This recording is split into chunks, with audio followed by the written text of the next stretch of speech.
Todos, sejam muito bem-vindos. Vamos começar com a nossa mensagem do livro Sinal Verde, de Chico Xavier. Segurar aqui direitinho, ele está desmontando. Logo do fim. Antagonistas, do livro Sinal Verde, pelo Espírito André Luiz Chico Xavier. Espera aí que ela já me está olhando, sai para eu não sair daqui. Antagonistas. O adversário em quem você julga encontrar um modelo de perversidade talvez seja apenas um doente necessitado de compreensão. Reconheçamos o fato de que muitas vezes a pessoa se torna indigna simplesmente por não nos adotar os pontos de vista. Nunca despreze o opositor, por mais ínfimo que pareça. Respeitemos o inimigo porque é possível seja ele portador de verdade que ainda desconhecemos, até mesmo em relação a nós. Se alguém feriu a você, perdoe imediatamente, frustrando o mal no nascedor. A crítica dos outros só poderá trazer prejuízo se você consentir. A melhor maneira de aprender a desculpar os erros alheios é reconhecer que também somos humanos, capazes de errar, talvez ainda mais desastradamente que os outros. O adversário, antes de tudo, deve ser entendido por irmão, que se caracteriza por opiniões diferentes das nossas. Deixe os outros viverem a sua própria vida, e eles deixarão você viver a existência de sua própria escolha. Quanto mais avança a ciência médica, mais compreende que o ódio, em forma de vingança, condenação, ressentimento, inveja ou hostilidade, está na raiz de numerosas doenças e que o único remédio eficaz contra semelhantes calamidades da alma é o específico do perdão no veículo do amor. Sim, Mestre, lhe pedimos, Senhor, que ampare a todos que aqui se encontram e que com o teu amor, com o teu exemplo, possamos colocar em nosso dia a dia, em nossa vida, ao nosso próximo, ao nosso irmão, que às vezes passamos e nem vimos. Por quê? Porque estamos tão preocupados com nós mesmos, com os nossos problemas, e não olhamos ao nosso lado com um irmão tão necessitado. Que possamos, Senhor, amar ao próximo como a si mesmo. Que a palestra hoje do Pedro, muito boa, seja amparada pela espiritualidade, que ele seja amparado pela espiritualidade. Muito obrigado, Senhor, que assim seja, graças a Deus. Desculpe, se alguém está com o celular, puder desligar, agradecemos. Obrigada.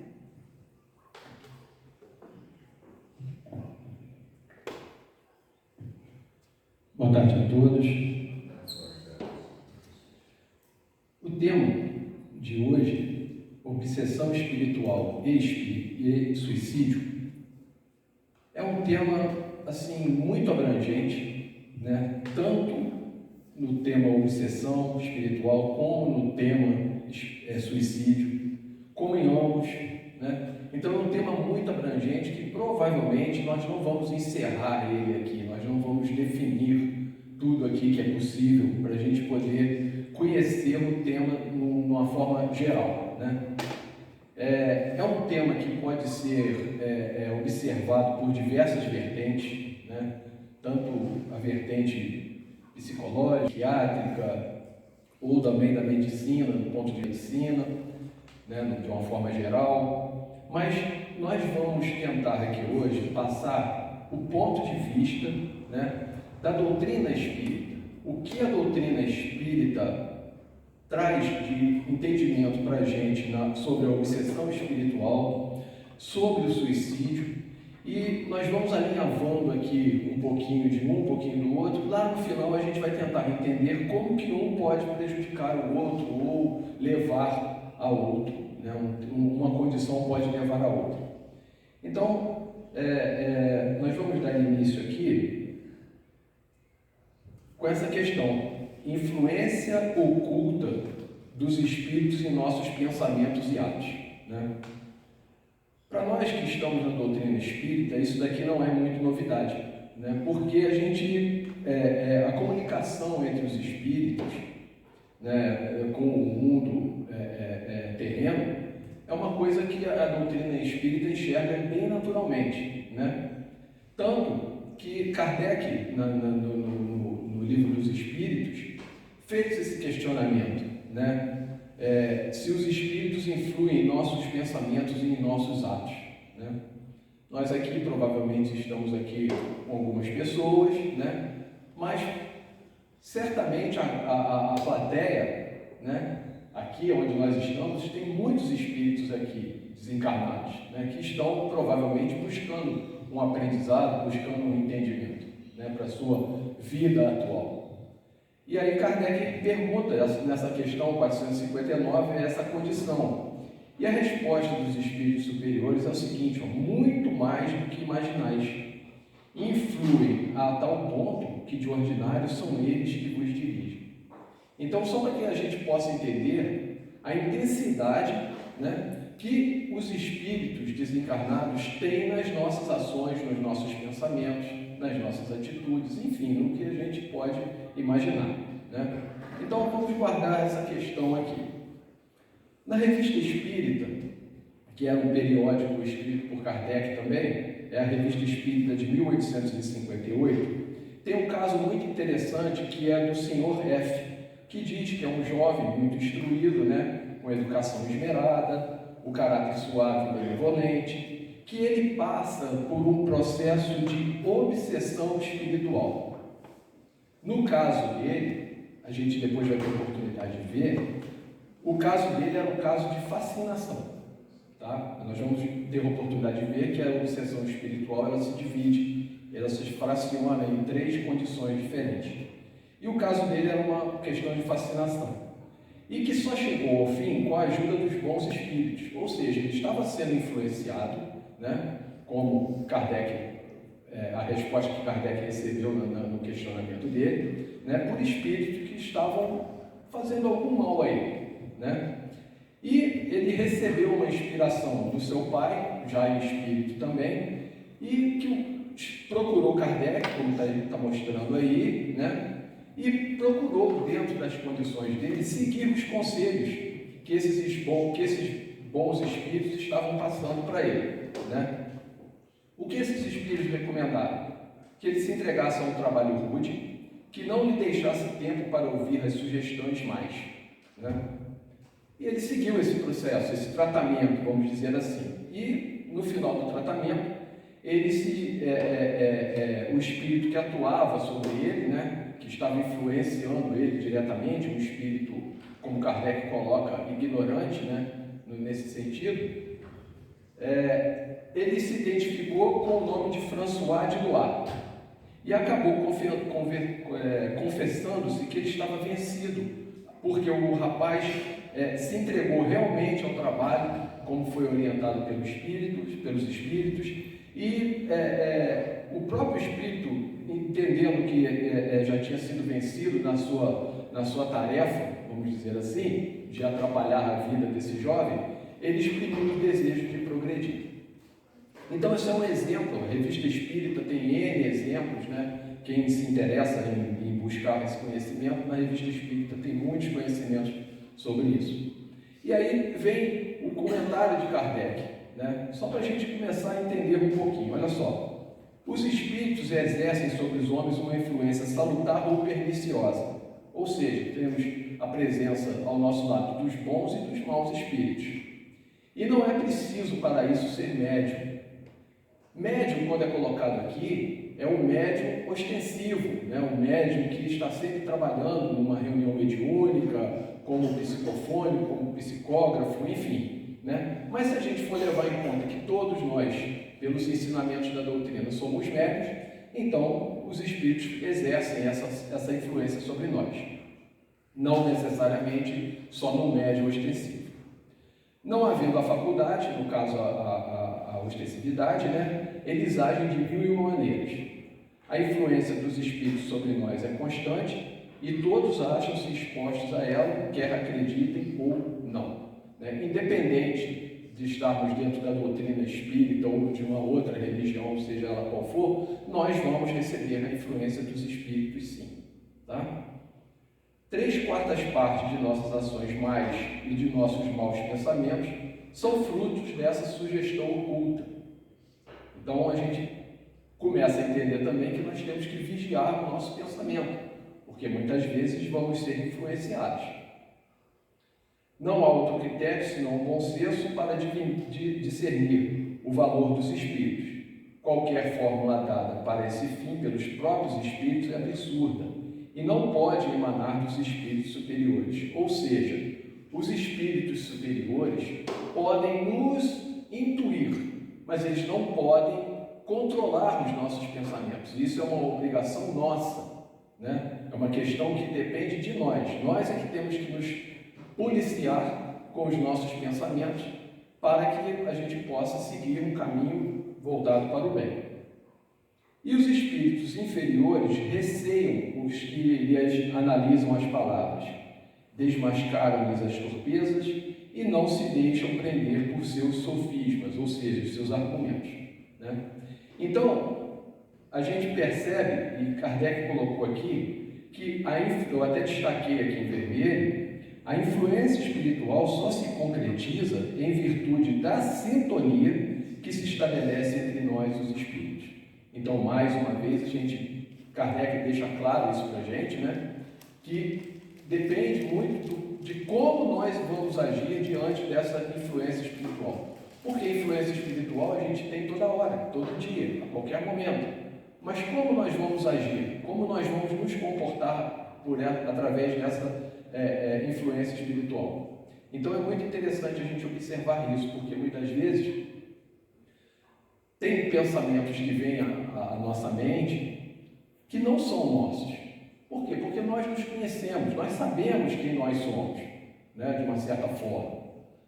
Às vezes um pensamento que chega para a gente não é nosso, assim, mas eu não sou capaz de fazer uma coisa dessa. Mas pode estar acontecendo a influência do Espírito. E aí vai depender da gente, né? Se nós nos sintonizarmos, vamos estar entrando num caminho bem complicado. Tá ok, gente? Só para a gente introduzir o tema um pouquinho. E aí agora nós vamos falar um pouco sobre a questão da obsessão. Eu trouxe exemplos de Kardec e de outros escritos também. Por exemplo, no Evangelho segundo o Espiritismo, Kardec diz que a obsessão é a ação persistente que o espírito ignorante exerce sobre um indivíduo. Esse ignorante aqui, a gente precisa dar uma interpretada, porque o espírito ignorante, ele tem ciência da sua situação espiritual, ele tem esse entendimento, ele sabe a condição dele. E ele acha que por conta disso, por ele já estar desencarnado, ele vai poder atuar sobre a pessoa que provavelmente fez um mal a ele também, né? Só que ele ignora que mesmo ele fazendo esse assédio, vamos dizer assim, a essa pessoa, ele continua se comprometendo também, né? Ele não está entendendo que ele acha que só o fato, eu vou fazer mal a alguém, tudo bem, ele vai fazer o mal, mas ele vai estar se comprometendo perante a lei de Deus também, né? Então é interessante a gente observar essa colocação de Kardec como ignorante. Apresenta caracteres muito diversos, desde a simples influência moral, sem perceptíveis sinais exteriores, até a perturbação completa do organismo e das faculdades morais. Isso nós vamos dissecar um pouquinho quando eu falar das condições da obsessão. Tá ok? Isso está lá no Evangelho segundo o Espiritismo. De novo, em Obras Póstumas, Kardec coloca que a obsessão consiste no domínio que os maus espíritos assumem sobre certas pessoas. Que certas pessoas? Aquelas que se deixam influenciar pela condição do espírito. Então não são todas as pessoas que estão sendo influenciadas. Se nós estamos buscando trilhar um caminho do bem, do amor, da caridade, provavelmente esses espíritos não vão nos assediar, né? Objetivo: escravizar, submeter à vontade deles, né? E eles têm o prazer de experimentar o mal, né? Estão equivocados, como eu falei, estão equivocados. Kardec completa que quando um bom espírito ou mal quer atuar sobre um indivíduo, ele envolve, por assim dizer, no seu perispírito. Outro esclarecimento, né? Nós somos os influenciados, vamos dizer assim, os obsidiados, né? Nós estamos com um corpo físico, né? E o espírito está com o corpo desencarnado. Então, para ele, só tem o perispírito e o espírito.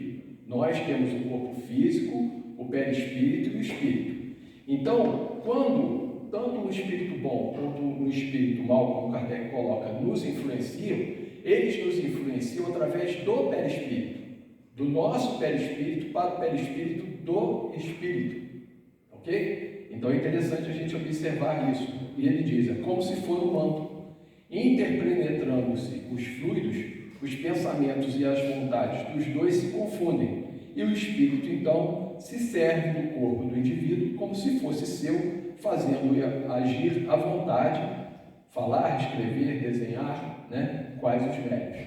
Então é interessante a gente observar isso também, né? Os pensamentos e as vontades é uma troca de fluidos.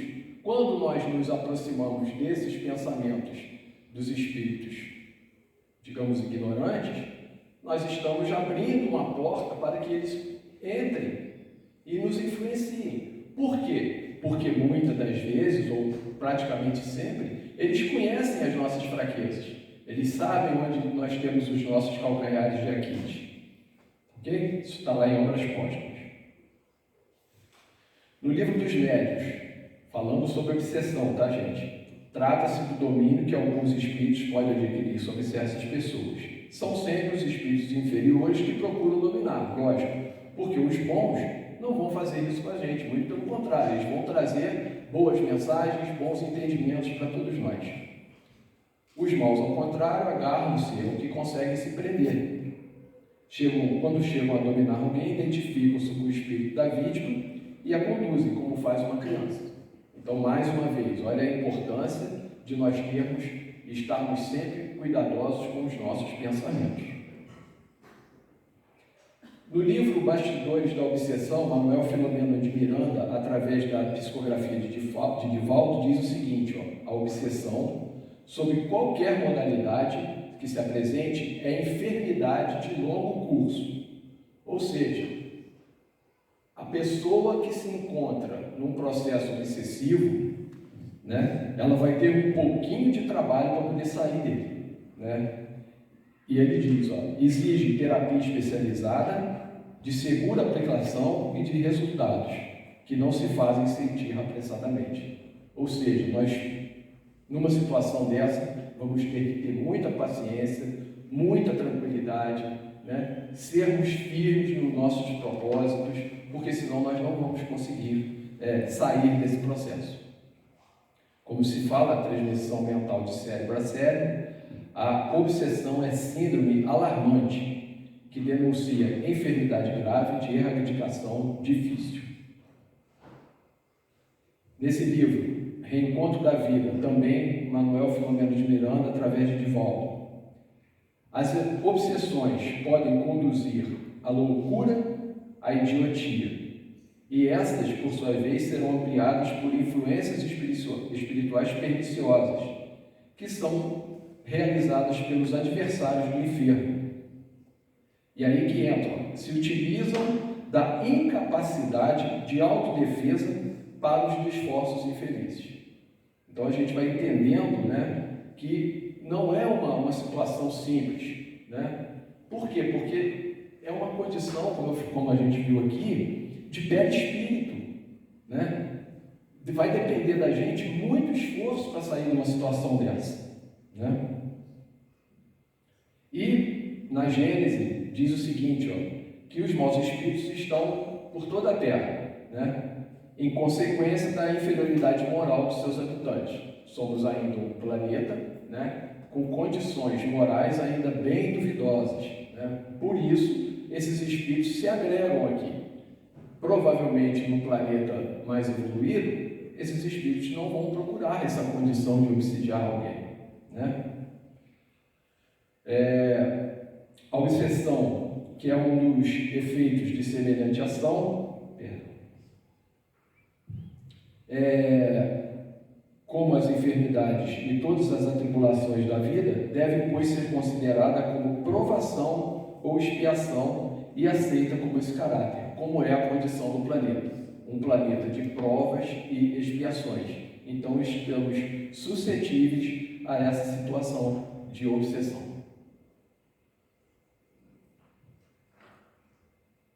Em toda obsessão, mesmo nos casos mais simples, o encarnado conduz em si os fatores predisponentes e preponderantes, os débitos morais a resgatar que facultam a alienação. Então vocês vejam, nós ainda nesse planeta Terra temos muitos débitos morais, mas muito, né? Nós estamos meio que engatinhando nessa caminhada rumo a um planeta melhor, né? Que só vai acontecer também por conta das nossas melhores atitudes, né? Se nós nos melhorarmos, muito bem, se não, vamos continuar sujeitos a essa situação. E nesse livro Semente de Vida Eterna, de Divaldo Franco, o espírito Eurípides Barçanufo diz o seguinte: a doutrina que estuda as obsessões, as suas causas preponderantes e predisponentes, o espiritismo, possui os recursos excepcionais capazes de vencer essa epidemia cruel que, generalizada, invade hoje a Terra em todos os seus pontos. Então vocês vejam, quem trata obsessão é a doutrina espírita. Por quê? Porque ela aprofunda os conhecimentos. Muitas vezes a obsessão é tratada como toque, né? Transtorno obsessivo compulsivo. A doutrina espírita não. A doutrina espírita aprofunda, vai a fundo, explicando, esclarecendo tudo que realmente é a obsessão e até nos dando meios para não nos protegermos e nos curarmos, digamos assim, desse processo. Como diz aqui no livro Painéis da Obsessão, a função do espiritismo é essencialmente a de iluminação da consciência, né? Ou seja, o espiritismo tem os recursos que capacitam todos nós que podemos passar por um processo desse a nos se livrar, né? A nos livrarmos dessa situação. Então, muito interessante isso. E também nos bastidores da obsessão, né? Já diz bem claro que a parte mais importante e difícil pertence ao paciente, né? Com que? Insistindo no bem, né? Perseverando no dever e fugindo a qualquer custo dos velhos cultos do eu, aos hábitos infelizes. Então, mais uma vez, é importantíssimo que a gente, passando por um processo de obsessão, tenhamos essa consciência que o tratamento vai depender muito mais da gente, né, do que dos espíritos. Eles vão estar nos orientando, nos aparando, a doutrina vai estar nos abraçando de uma forma generalizada, mas vai caber a cada um de nós. E diz aqui que a questão da oração e a vigilância, né, são muito importantes. Para nós que não estamos passando aqui, talvez, por um processo obsessivo, né? Então, se a gente sabe que temos espíritos que podem nos acompanhar, que temos nossas dívidas anteriores, então, cada vez mais, a oração e a vigilância dos nossos pensamentos são muito importantes, né? Nós não podemos deixar de lado, né? É como diz aqui, é uma recomendação de Jesus. A prece oferece o tônico da resistência e a vigilância o vigor da dignidade. Ok? Como eu falei, detalhes sobre as questões da obsessão, né? Obsessão, ela começa com esse critério aqui, ó, obsessão simples. Um espírito inferior tenta influenciar a mente da pessoa, causando perturbações e dificuldades, mais a pessoa consegue reconhecer a influência e resistir.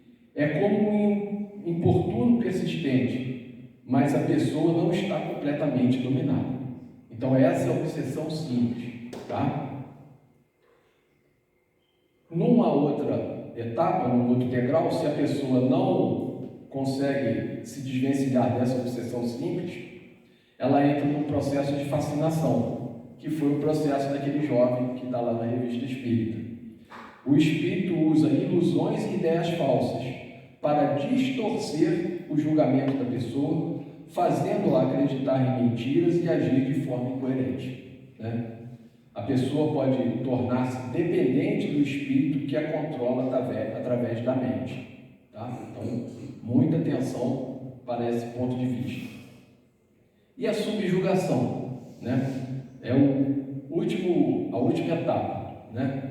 A pessoa está completamente dominada pelo espírito, que ele anula a vontade própria da pessoa, faz agir contra essa sua vontade, né? E ainda o subjuga moralmente, influenciando decisões ou fisicamente, provocando movimentos involuntários.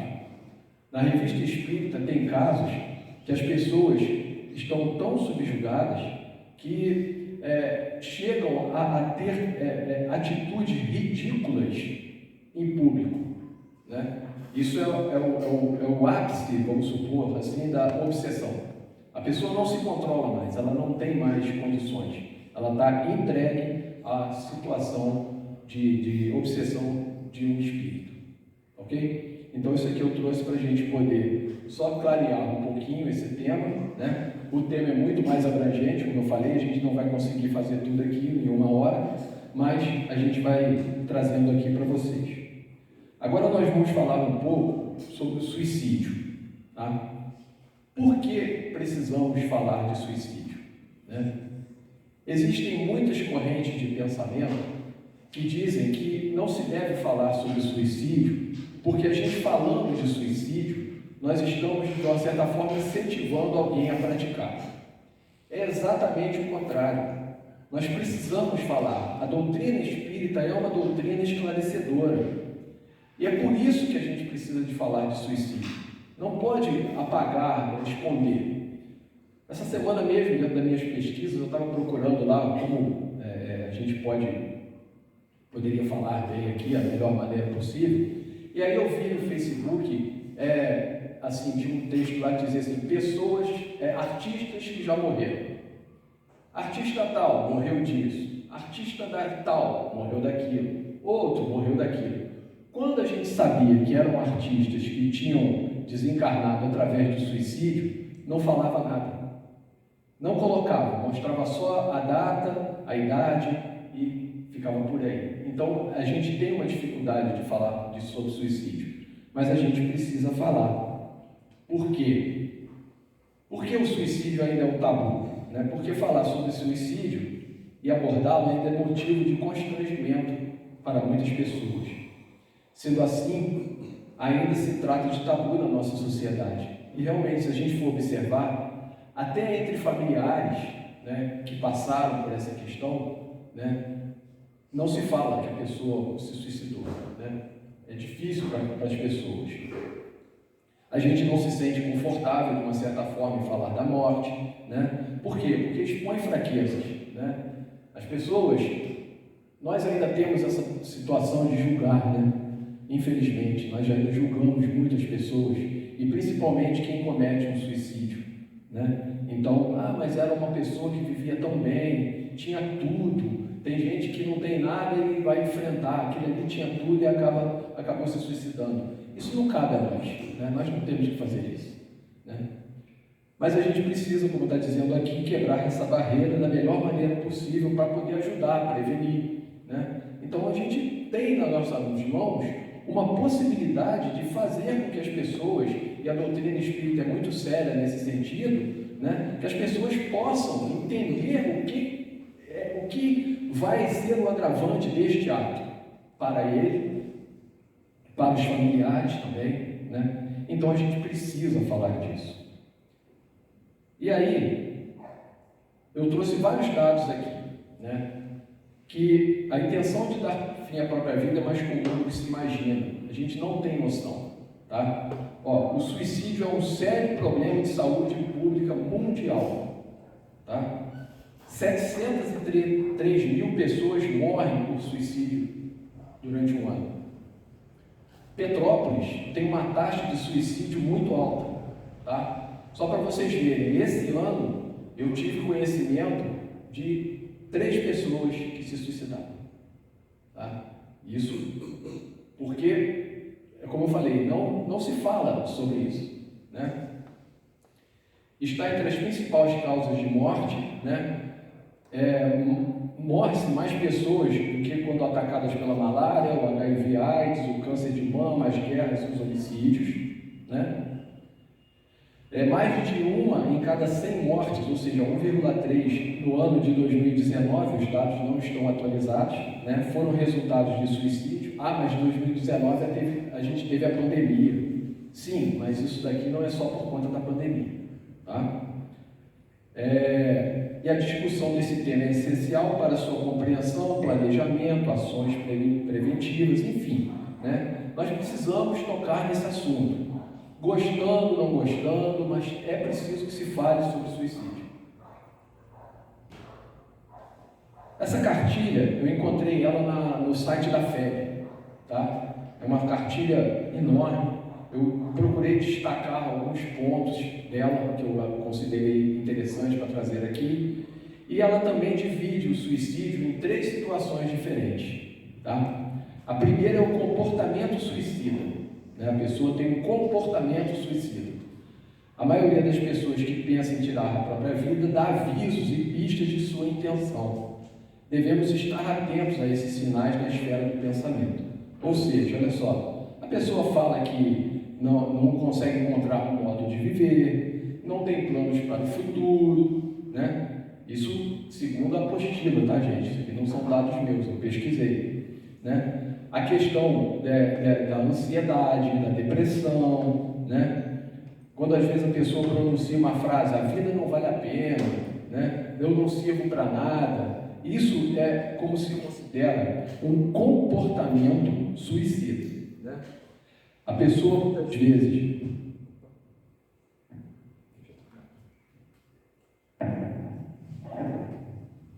pessoa muitas vezes tem uma melhora muito súbita, né, no seu comportamento, né? Às vezes está num comportamento muito depressivo, aí dá aquela melhorada assim e acaba cometendo o suicídio, né? Então, essa aqui são os destaques que eu posso trazer para o comportamento suicida. Porque tem também a tentativa de suicídio, né? Como diz aqui, não são raras. Segundo o estudo da Unicamp, 17% dos brasileiros, olha, 17% dos brasileiros é muita coisa, né? Em algum momento já pensaram seriamente em dar fim à própria vida. E desses 17%, 4,8% chegaram a elaborar um plano para isso. Só para vocês terem uma ideia, uma sala com 30 pessoas, 5 delas já pensaram em suicídio, né? Então é um dado muito alarmante, né? Fora as questões aqui, como a gente está vendo aqui, os casos reincidentes, que ocorrem até 2 anos após a tentativa, né? Sendo este índice de 90%. Então, é importante que a gente realmente trate o suicídio como uma questão séria. Não adianta botar pano para a gente, tipo assim, não vou falar disso, isso me traz mágoa, me traz dor. Sim, traz mágoa, traz dor, porque foi uma pessoa, muitas vezes, da nossa família que desencarnou, que perdeu a vida, né? Mas a gente precisa abrir isso, porque abrindo isso a gente pode fazer alguma coisa por essas pessoas. Tá? E a questão do suicídio em si, né? Que é um gesto de autodestruição. A pessoa realmente realiza o desejo de morrer e de dar fim à própria vida, resultado muitas vezes a sensação vivenciada de desespero, desamparo, solidão, culpa, medo, remorso, humilhação, ocasionando sofrimento e aparente infindável para o ser. Eu estou falando aqui, eu estou pensando se eu ia me decidir ou não a comentar. O que acontece? Eu passei por suicídio na minha família, tá? Gente, é uma sensação de incapacidade absurda, porque a pessoa, ela não... Às vezes você vê que a pessoa não está indo bem, mas muitas vezes também a pessoa não aceita que você toque, procure ajudar, falar alguma coisa com ela, né? E aí você se sente até de uma certa forma, quando acontece, uma certa culpa por isso, porque você diz assim, eu poderia ter ajudado, eu poderia ter feito alguma coisa, mas a pessoa não dá, muitas vezes, aqueles sinais que a gente viu, às vezes é muito relativo, às vezes a pessoa não dá nada, ainda mais quando você vê que a pessoa era uma pessoa que, como diz a música, né, melhor, ele achava melhor viver 10 anos a 1000 do que 1000 anos a 10. Era uma pessoa que vivia, né, curtia muito a vida da forma dele, né? Então é muito difícil você passar por isso, é realmente complicado, né? Então é por isso que a gente tem que estar sempre atento. Às vezes a pessoa está do nosso lado, está ali vivendo com a gente, né? E a gente não se liga, não tem esse cuidado, né? Então é muito importante que a gente fale sobre suicídio, não é encobrir nada, é falar, né? Deixar as coisas mais abertas para que a pessoa possa chegar e falar assim, olha, eu estou com esse problema, eu preciso desse problema. E nesse ponto, a doutrina espírita, nós temos aqui o atendimento fraterno, né? Que é capaz de muitas vezes ajudar uma pessoa dessa, porque a pessoa chega aqui, coloca para fora os seus problemas, confia naquela pessoa que está ali. Nós não temos que, durante o atendimento fraterno, fazer questionamentos, é mais ouvir do que falar, né? Então é isso, a gente precisa ter esse cuidado. A doutrina, por ser uma doutrina esclarecedora, ela abre esse precedente para todos nós. Principais causas do suicídio segundo o Espiritismo. Vamos voltar a Kardec. Questão 943. De onde nasce o desgosto da vida que, sem motivos plausíveis, se apodera de certos indivíduos? Efeito da ociosidade, da falta de fé e também da saciedade. Aí ele complementa, né? Para aquele que usa das suas faculdades com fim útil, de acordo com as suas aptidões naturais, o trabalho nada tem de árido e a vida se escoa mais rapidamente. Ele lhe suporta as vicissitudes com tanto mais paciência e resignação, quanto a obra com o fito da felicidade mais sólida e mais durável que o espera. Pedro, então, Kardec falou que é só a gente arrumar um trabalho, trabalhar firme, né, que a gente se desvencilha da ideia de suicídio. Não, gente, não, sim e não, vamos dizer assim, né? A gente, quando está envolvido num trabalho, numa tarefa, a gente realmente se dedica a ela. Quando ele fala aqui de trabalho, né, falta de fé, de ociosidade, é justamente isso. A pessoa, ela está num ponto tão debilitada que ela não demonstra um esforço para se melhorar. Ela não quer ter o trabalho, vamos dizer assim, de procurar ajuda. Ela está numa condição que ela está entregue. Nós vimos aqui as condições da obsessão, por onde que passa, como que os espíritos se apoderam dos nossos pensamentos, das nossas atitudes, né? Então é isso, né? A gente precisa ter esse cuidado. E como a gente já tinha falado, né? Vai ter que ter paciência para se recuperar. Não vai ser de uma hora para outra. Na 944, tem o homem o direito de dispor da sua vida? Não. Só a Deus assiste esse direito. O suicídio voluntário importa numa transgressão dessa lei, né? E na questão 944A, não é sempre voluntário o suicídio? O louco que se mata não sabe o que faz.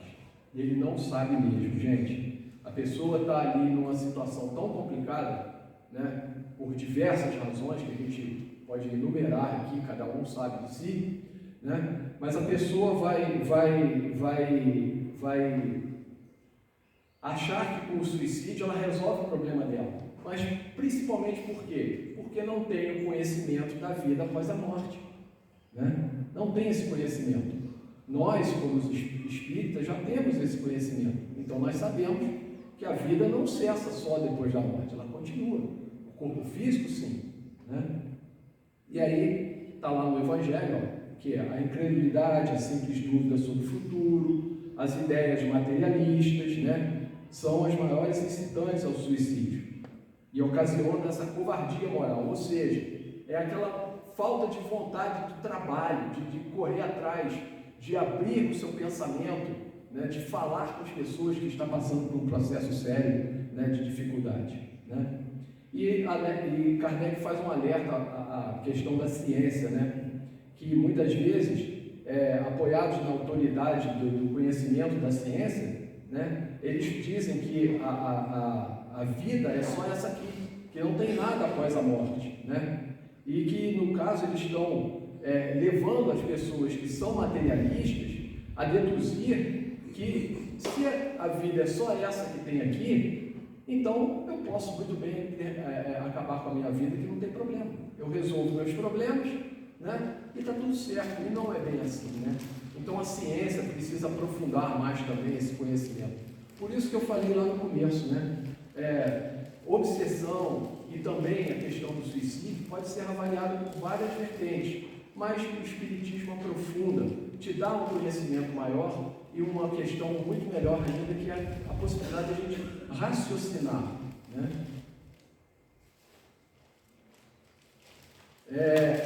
Mais uma vez aqui, Kardec ressalta a importância do Espiritismo, né?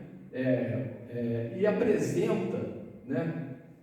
Relatos de suicidas. Aí você vai lá no livro Céu e Inferno, no capítulo 5, que fala de suicidas, né? É um livro que muitas vezes a gente vê pouco dentro da doutrina ainda. É um livro extremamente interessante. E aí está lá, ó, vários casos de suicidas, né? Cada um dentro da sua condição, da sua situação. Ó. Eu gostaria até de contar cada um aqui, mas é impossível, né? Então tem lá o suicídio da Samaritana, o pai do conscrito, François Simon Louvet, mãe e filho, duplo suicídio, Luiz e a pespontadeira de botinas, um ateu, Félix e Antônio Bel. Então, aqueles que tiverem interesse de conhecer, vão lá, procurem. Está lá no livro Céu e Inferno, capítulo 5. Então, Kardec complementa, né, que o espírito tem, assim, vários motivos para contrapor a ideia do suicídio, né? Vocês estão vendo? Uma informação básica já leva a gente a entender que o suicídio não é uma boa, né? Por quê? Porque a gente acredita numa vida futura, né? A gente entende que abreviando os nossos dias, o resultado vai ser completamente diferente do que a gente espera, né? A gente se liberta de um mal e acaba piorando a nossa situação, né? A gente imagina que matar-se vai mais depressa para o céu, porque o céu é mostrado muitas das vezes como um espaço limitado, e não é bem assim, né? Então a gente vai tendo essa abertura de conhecimento, de entendimento sobre o suicídio, né? Que o suicídio é um obstáculo, aqui no outro mundo ele se reúna aos que foram objeto de suas afeições. Então, se você está pensando, a pessoa está pensando, eu vou me suicidar, que eu vou encontrar com meus parentes que já foram antes, eles vão me dar apoio, lê do engano, né? Não vamos, nós vamos passar por processos muito complicados até a gente poder atingir uma outra condição um pouco melhor, né? Então, a consequência do suicídio só traz decepções, né? E é contrário aos próprios interesses. Aqueles que estavam achando que eu resolvi a sua vida, não vai, tá? Bom, a gente também precisa falar um pouquinho sobre a questão do suicida inconsciente. O que é o suicida inconsciente? Tem aí a imagem de André Luiz, né, lá do filme, que ele ficou 8 anos no umbral, sendo chamado de suicida sem entender o motivo. O que é, então, o suicídio inconsciente? Olha só, está dizendo aqui, o suicídio não consiste somente no ato voluntário que produz a morte instantânea, né? Ou seja, a gente tem muita ideia de que suicídio é a gente simplesmente se matar. Pronto, acabou, matou, fechou, fim de papo. Só que não é bem assim, né? Tem aqui a questão que diz, mas em tudo que se faça conscientemente para apressar a extinção das forças vitais. Quando nós reencarnamos, nós recebemos uma carga de fluido vital. Essa carga determina o nosso tempo de vida. Quando nós abusamos do sexo, de extravagâncias absurdas, bebidas em excesso, alimentação irregular, isso tudo nós estamos prejudicando o nosso corpo físico e também estamos prejudicando o nosso perispírito. Então, muitas vezes a gente teria que viver 70, 80 anos pela nossa condição fluídica, né, pelo nosso fluido vital. Com os nossos excessos, nós morremos antes, desencarnamos antes. Então, isso foi um suicídio inconsciente, indireto, né? Então, nós precisamos ter esse entendimento, né? Nosso corpo é uma máquina projetada perfeitamente para o período que nós precisamos viver aqui na Terra, né? Então, se a gente não tiver cuidado com as nossas atitudes, com os nossos corpos, com os nossos pensamentos também, né? Com as nossas atitudes morais, isso tudo fica impresso no nosso perispírito, né? Por isso que quando André Luiz chegou lá no nosso lar, ele estava com aquela ferida enorme, né? Aquela ferida enorme foi causada pelos desvarios dele, né? Então, olha só, não é só o suicídio, não é só você tirar a sua vida ali momentaneamente, não é isso, né? Vai muito mais além. Parnaso de Além Túmulo, pelo Espírito Casimiro Cunha. Uma mensagem de Chico Xavier. Todo suicida presume que a morte é o fim do amargor, sem saber que o desespero é a porta para outra dor. Tá? Isso é uma mensagem, né? Interessante para a gente ilustrar. Na verdade, o suicídio não cessa o sofrimento. A imagem aqui mostra muito bacana, né?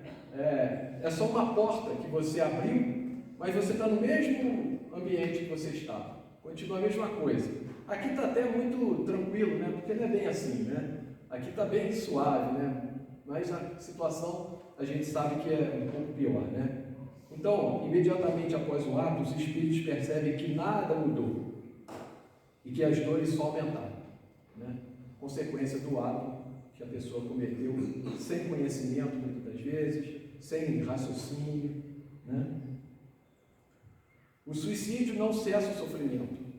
O suicida é qual prisioneiro que se evade da prisão antes de cumprir a pena. Quando preso de novo, é mais severamente tratado, né? Um exemplo bem interessante que está lá no Evangelho segundo o Espiritismo, na coletânea de preces, no capítulo 28. E o mesmo se dá com o suicida que julga escapar às misérias do presente e mergulha em desgraças maiores. Então, gente, se nós estamos passando por problemas daqui, né, é como foi mostrado lá, Deus está ao nosso lado. O problema é que a gente não consegue, né, fazer essa conexão mais próxima com Deus, né? Deus está ao nosso lado, nos amparando, nos protegendo.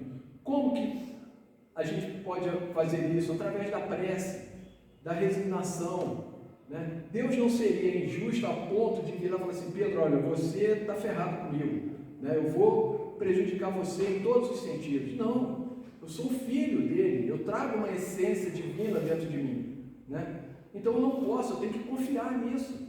Mas aí entra, como eu estou falando, a doutrina espírita aprofunda o conhecimento. Às vezes outras não, né? Deixa muito superficial. Bom, a gente falou sobre o suicídio, sobre a obsessão, né? Temos uma linha vaga aí, bem rápido, para vocês poderem entender. Agora, a gente vai tentar passar para vocês aqui como que essa questão da obsessão pode influenciar no suicídio, tá? Primeiramente, a gente tem que entender o seguinte: necessariamente, quem se suicida não é que está obsidiado, tá? Não tem nada a ver, né? Mas a gente precisa pontuar algumas situações aqui, ó. Os suicídios que tiveram por causa a obsessão de um espírito perverso sobre o encarnado apresentam certa parcela de atenuantes para a vítima e agravantes para o algoz. Foi como a gente comentou aqui. Às vezes o espírito é ignorante, ele sabe que já está desencarnado e não tem mais problema nenhum para ele. Agora eu posso fazer o que quer. Não é bem assim, né? Por quê? Existem suicidas que se viram sugestionados a cometerem o ato terrível. E aí é muito tranquilo a gente, de uma certa forma, entender por que nós temos a influência espiritual constantemente conosco. Depende da gente, como eu já falei, ter esse cuidado, né? Nossos pensamentos bons vão atrair bons espíritos. Nossos pensamentos menos adequados vão trazer para próximo de nós os espíritos com quem muitas vezes nós temos até dívidas, né? São sugestionados a cometerem o ato terrível através do sono de cada noite. Isso é uma condição, né? Quando nós dormimos, nossos espíritos saem do nosso corpo, né? E aí nessas horas que nós vamos nos encontrar com diversos espíritos, né? Que poderá ser também um espírito encarnado. Então a obsessão não quer dizer que seja só de espírito desencarnado, não. Às vezes a gente sofre obsessão de pessoas que estão do nosso lado, dando aqueles conselhos que não tem nada a ver, né? Então também temos que estar atentos, né? E a qual não puderam furtar, tal o paciente que, recebendo do seu magnetizador uma ordem durante o trânsito sonambúlico, cumpre-se exatamente dentro do prazo determinado por este mesmo, quando se passaram já muitos meses depois da experiência. Então, as pessoas que desencarnam nessa condição, de uma certa forma, elas têm um atenuante. Não é que sejam perdoados, não, tá, gente? Não sei se perdão é a melhor palavra, não é que seja assim, né? Mas vão ter também as suas consequências, vão passar por algumas consequências, né? E aí diz, outros existem que não querem absolutamente morrer, não desejam o suicídio, relutam mesmo contra a ideia, porque se veem atormentados e se horrorizam ao compreender que algo desconhecido os arrasta para o abismo esse que temem e ante o qual se apavoram, né? Então é aquilo que eu falei, às vezes o pensamento, a gente vira e fala assim, esse pensamento não é meu. Eu não seria capaz de fazer uma coisa dessa, né? Mas a gente vai se deixando levar, né? E apesar disso, sucumbe, precipitam-se nele, uma vez que, deseducados da luz da verdade, né? Desconhecem o verdadeiro móvel da vida humana, como da natureza espiritual do homem, não lograram forças nem elementos com que se libertarem do jugo mental terrível e malfazejo cujo acesso permitiu. Então aí é que está a nossa responsabilidade, né? Porque a gente muitas vezes tem dúvidas, mas prefere ficar com as dúvidas do que procurar o conhecimento, né? Bom, para a gente ir encaminhando para o fechamento, o suicídio assim efetuado transformou-se antes num assassínio gravíssimo. Isso para o obsidiador, tá? Contornado de agravantes cometido pelo obsessor, que responderá pela crueldade exercida perante a justiça do Criador Supremo. Quem viu o filme de Divaldo pode ter percebido que ele foi assediado espiritualmente, né? Mas como que ele agiu? Naturalmente, até querendo ajudar o espírito obsessor, né? Então ele não se deixou ser influenciado, né? Quanto ao obsidiado, né, a pessoa que está sofrendo a obsessão, sua responsabilidade, por isso que eu falei que é um atenuante, sua responsabilidade certamente foi profunda, em razão de haver permitido acesso às arremetidas inferiores por se conservar igualmente inferior, não desejando o próprio progresso com a renovação dos próprios valores morais, à procura do ser espiritual e divino existente em si, não tentando reações de ordem moral e mental para dignamente se equilibrar nos devidos impostos pela existência. Então, o atenuante é que nós não vamos sofrer tanto quanto o obsessor, mas nós temos a nossa responsabilidade. Como eu falei, nós deixamos as portas nem abertas, né, escancaradas, para que os espíritos pudessem se aproximar da gente. E aí responderá, portanto, pela fraqueza, descrença, né, enfrentando após o suicídio momentos críticos, decepcionantes da vida do além, retornando à Terra em existência nova, para terminar o que foi interrompido pela fragilidade, né? Então, quando muitas vezes retorna o espírito na reencarnação, ele retorna com problemas físicos, mentais, de acordo com a forma que ele se suicidou. Tá? Isso está lá no livro Damas da Obsessão, uma mensagem de Bezerra de Menezes. Meimei nos traz a importância da oração, né? A oração nem sempre nos retira do sofrimento, mas sempre nos reveste de forças para suportá-lo. Então, orai, ou melhor, vigiai e orai. Né? Nós precisamos ter isso no nosso entendimento, né, junto de nós o tempo todo. Né? O assédio é muito grande, né, espiritual, mas nós temos recursos. E para a gente encerrar, com a mensagem de Joana de Ângelo, né, no livro Após a Tempestade, pelo psicografia de Divaldo Franco. Diz assim: espera pelo amanhã quando o teu dia se apresente sombrio e apavorante. Aguarda um pouco mais quando tudo te empurrar ao desespero. A divindade possui soluções que desconheces para todos os enigmas e recursos que te escapam, a fim de elucidar e dirimir equívocos e dificuldades.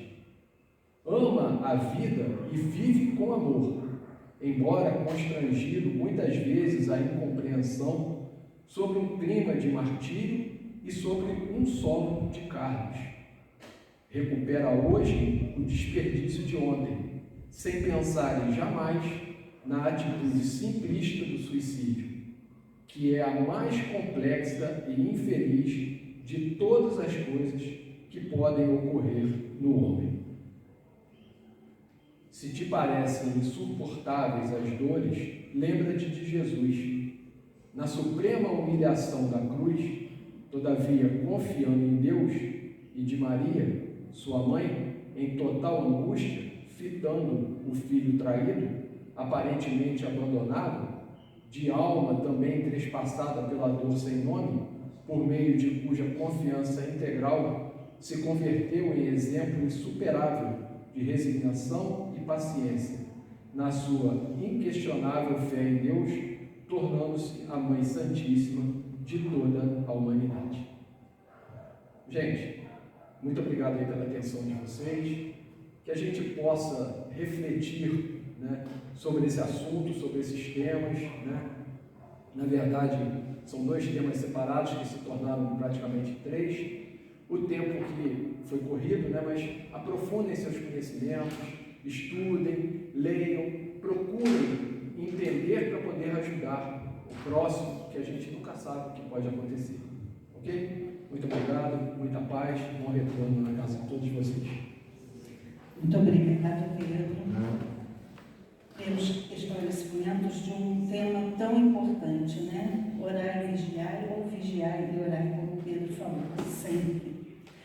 Eu vou ler aqui alguns avisos, poucos, você tem mais para trás, alguns poucos, e depois nosso irmão Eduardo vai fazer a prece. Dia 4, domingo, às 17 horas, aqui na UNEB, vai ter o Teatro Amigos da Luz. 60 minutos para morrer. Os ingressos estão na livraria da UNEB ou no site dos Amigos da Luz. Deixa eu pegar outro aqui. Esse mês, no caso o mês de maio, né? Lembra que nós pedimos o BIS para as famílias carentes? Agora A mocidade que está fazendo está solicitando isso para ajudar, né? Agora, esse mês de maio, eles querem gelatina, tá? Que é para deixar lá na recepção. O bis fez um sucesso, arrecadamos bastante, graças a Deus. Continuamos com a campanha das tampinhas plásticas e lacres de latinha para assistência social, vou deixar lá na cantina. O Coral da UMEC está aceitando a inscrição de novos participantes. Procurar o Guilherme Moura ou no Instagram, @Coral da UMEC. Esse acabou. Acho que só tem mais um. Sim, inscrições abertas para novos trabalhadores da recepção. Não parece... tem um requisito, estar cursando a mocidade, o ESOB, ou ter concluído o ES, pelo menos o tomo 1. Não parece não, mas a gente precisa muito de pessoas que façam a recepção para os que estão chegando novos, que estão chegando antigos, assim, pessoas assim bem tímidas, como eu, mentira, pode ser tímido assim. E é isso, por hoje é só isso. Agora o Eduardo vai fazer a nossa prece e nós vamos para o passe. Obrigada novamente.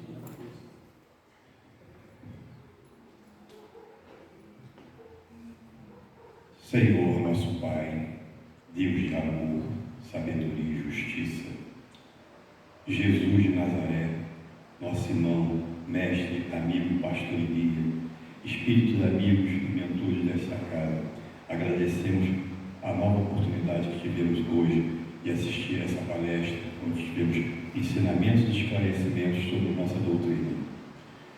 Pedimos aos espíritos amigos e superiores que nos acompanhem de retorno ao nosso lar e que possamos distribuir por aqueles que nós passarmos, cruzar no nosso caminho, essa vibração de amor e paz que nós aqui temos, e quando passarmos por essas pessoas possamos doar um pouco para elas e assim afastar delas os espíritos inferiores que as tormentam. Que fiquemos sempre com Jesus no nosso coração, hoje e sempre. Que assim seja, graças a Deus. Eu acabei esquecendo um avisozinho. Vai ter, quem vai fazer a palestra é o Tiago Barbosa. Ele vai fazer a palestra de sábado às 15 horas, mas às 10 horas ele vai falar de mãos dadas sobre um livro que ele tem a favor dos enlutados. O que seriam os enlutados? Acho que não precisa muito explicar, né? Quando a gente perde um ente muito querido, que a gente fica assim bem triste, então às 10 horas, sábado, aqui, junto com Fabiana e Denise, ele vai se reunir para conversar e depois às 3 horas tem a palestra dele mesmo, tá bom? E aqui nós temos o Evangelho segundo o Espiritismo para quem está chegando hoje pela primeira vez na casa. Eu sei que esse senhor aqui da frente é a primeira vez. Já teve? Então tem alguém, vocês verem, você pode criar aqui, peraí que eu vou te entregar.